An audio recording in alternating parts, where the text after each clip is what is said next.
আজ আমি আপনাদের অমিতাভ বচ্চন থেকে শুরু করে শাহরুখ খান পর্যন্ত মোট 5 জন বলিউড অ্যাক্টরদের ডেবিউ ফিল্ম অর্থাৎ তারা তাদের ফিল্ম ক্যারিয়ারে প্রথমবারের মতো যে সিনেমাটিতে অ্যাক্টিং করেছিল সেই সিনেমা সম্পর্কে বলবো এবং তাদের লুক কেমন ছিল ওই সিনেমাগুলিতে সেগুলো আপনাদের দেখাবো।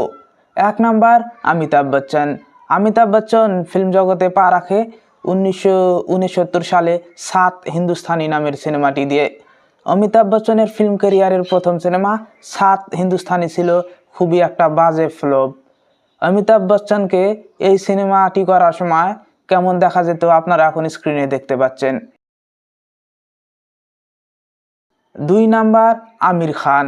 আমির খান ফিল্ম জগতে পা রাখে ছোটবেলাতেই চাইল্ড অ্যাক্টর হিসাবে।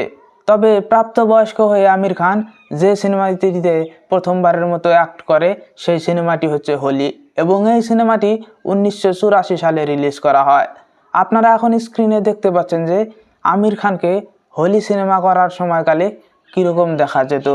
3 নাম্বার ঋতিক রোশন। ঋতিক রোশন ফিল্ম জগতে পা রাখে 2000 সালে। ঋতিক রোশন যে সিনেমাটিতে প্রথমবারের মতো লিড রোল হিসেবে অ্যাক্টিং করে সেই সিনেমাটি হচ্ছে কাহো না প্যার হে। কিন্তু আপনি কি জানেন এই সিনেমাটি অর্থাৎ কাহো না প্যার হে সিনেমাটি কিন্তু ঋতিক রোশনের বাবা রাকেশ রোশন ডিরেক্ট করেছিল। আর ঋতিক রোশনকে এই সিনেমাটি করার সময় কেমন দেখা যেত আপনারা এখন স্ক্রিনে দেখতে পাচ্ছেন। 4 নাম্বার সলমান খান। সলমান খানকে তার ফ্যান্সরা ভালোবেসে ভাইজান বলে ডাকে। তবে আপনি কি জানেন সলমান খান তার ফিল্ম ক্যারিয়ারে করা প্রথম সিনেমাটি কী ছিল? সলমান খান তার ফিল্ম ক্যারিয়ারে প্রথমবারের মতো যে সিনেমাটি করে সেই সিনেমাটি হচ্ছে বিবি হতো এসি নামের সিনেমাটি। এই সিনেমাটি রিলিজ করা হয় 1988 সালে। আর সলমান খান এই সিনেমাটি করাকালীন সময় তাকে ঠিক এমন দেখা যেত আপনারা এখন স্ক্রিনে দেখতে পাচ্ছেন। 5 নাম্বার শাহরুখ খান। বলিউডের কিং শাহরুখ খান ফিল্ম জগতে কোন সিনেমা দিয়ে পা রাখে?